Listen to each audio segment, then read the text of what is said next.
మీది ఒకటి ఏదైనా ఒక పాయింట్ గాసిప్ చెయ్యాలి అని మీరే అనుకున్నారనుకోండి, ఏ పాయింట్ ని గాసిప్ చేస్తారు? రేఖ చిరంజీవి గారు నెక్స్ట్ మూవీలో హీరోయిన్ అంట. తథాస్తు మ్యామ్. Thank you.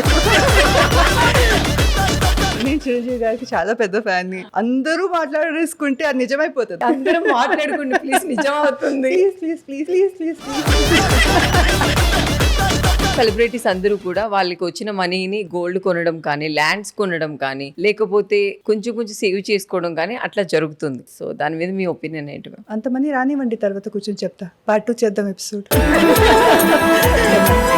సెలబ్రిటీస్ పరంగా కాకుండా మామూలుగా మనుషుల గురించి మాట్లాడితే ప్లీజ్ సేవ్ చేయండి. మనీ అనేది లైట్ గా తీసుకోవద్దు. ఎందుకంటే మనకి ఈ రోజు ఉండే రోజు రేపు ఉంటుందా లేదా ఎవరికి తెలియదు. మీరు అడిగినా అడగకపోయినా వచ్చి అడ్వైస్ అనేది ఫ్రీగా అందరూ ఇస్తారు. డబ్బు ఎవరు ఇవ్వరు.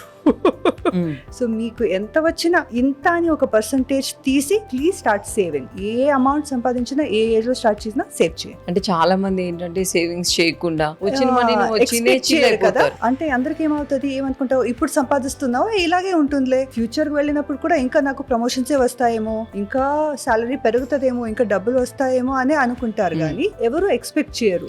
సో అందుకే అంత లోన్స్ తీసుకోవాల్సి వస్తుంది, కష్టాల్లో ఉండిపోతారు, అన్ని అవుతుంది. నెగటివ్ గా ఆలోచించొద్దు. అంటే ఏదో అయిపోతుందేమో అని భయపడక్కర్లేదు. But it's always better to be safe. Solo life వల్ల బెనిఫిట్స్ ఏమున్నాయి, దాని వల్ల నష్టాలు కూడా ఏమున్నాయి చెప్పండి మ్యామ్. సోలో అంటే ఫ్రీగా ఎక్కడైనా ఎప్పుడైనా తిరగొచ్చు. వీళ్ళకి చెప్పాలి, పర్మిషన్ తీసుకోవాలి, అదంతా ఏం లేదు. రేపటికి రేపు ఎక్కడికైనా వెళ్ళిపోవాలంటే వెళ్ళిపోవచ్చు హాలిడేకి హాయిగా. సో దట్ ఫ్రీడమ్ ఉంటుంది సోలో లైఫ్ లో. డిసడ్వాంటేజ్ ఏమంటే మనకి ఒక మనిషి, ఒక స్పెషల్ పర్సన్ అని ఉంటారే, ఓకే మనం రోజంతా అయిపోయింది, ఈవినింగ్ ఇంటికి వెళ్ళాము, రోజంతా ఎలా అయింది, how the day went by, ఒకరితో షేర్ చేసుకోవాలి, తోడుగా కూర్చొని డిన్నర్ చేయాలి అని ఉంటుంది. అది ఉండదు. సో మీరు చూస్ చేసుకోవాలి మీకేం కావాలి.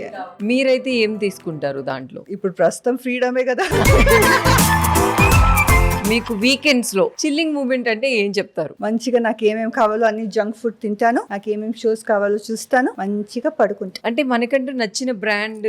వెజిటేరియన్, నేను స్మోక్ చేయను, నేను డ్రింక్ చేయను, టీ తోటలో. అందుకే మీరు ఇంత అందంగా ఉన్నారంటారా?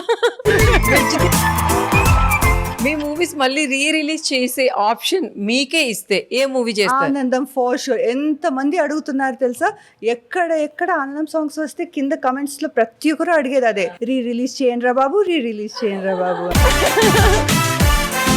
Because it's a classic movie కదా అది. సో ఇప్పటికీ వెళ్ళి ఏ జనరేషన్ అయినా చూడొచ్చు.